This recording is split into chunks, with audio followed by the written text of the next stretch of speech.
Po vjojnë punimet për përmirësimin e infrastrukturës në rrugën nga Harku i Berdicës deri te Kura e Baqallekut. Zgjerimi i rrugës synon të përmirësojë qarkullimin, duke mundësuar akses më të lehtë për automjetet dhe këmbësorët. Banorët shpresojnë që ky investim do t'i sjellë jo vetëm kushte më të mira në lëvizje, por edhe në përmirësimin e cilësisë së jetesës. Kjo punë e mirë është, po punën tërëdor nuk ka gjë ndërvin. Tërëdor e ka do me në gjithë, që është 3-4.000 vjeçare. Edhe dojtë nuk do të ndysh. Nevojshme është edhe më vakë i tu, të qenë autobusit. Që nuk mund qenë me bicikletë, në ka shpinë atje, më shpën bërdis më këthuj. O e rëndësishëm është për zhvillimin e qytetit, gjitha. Aty tash nuk e di, aty është shteti sekondor, no. Pas zotën tash e nevojshme. Ata din qytetarët, nuk e di aty shtetit, no, qytetarët.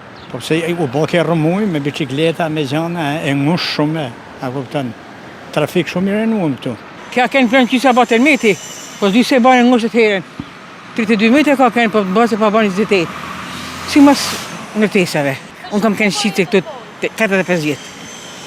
I to kam pas dyqanin, kam pas të ura para tërmetit, mëse kam pas di të në historinë këtu, sa i gjarës. Projekti i financuar nga RSH-ja dhe qeveria shqiptare parashikon ndërtimin e një ure të re dhe zgjerimin e rrugës në 4 korsi. Ky investim ka vlerën prej 10 milion eurosh për rrugën nga Harku i Berdicës deri te Kura e Baqallekut.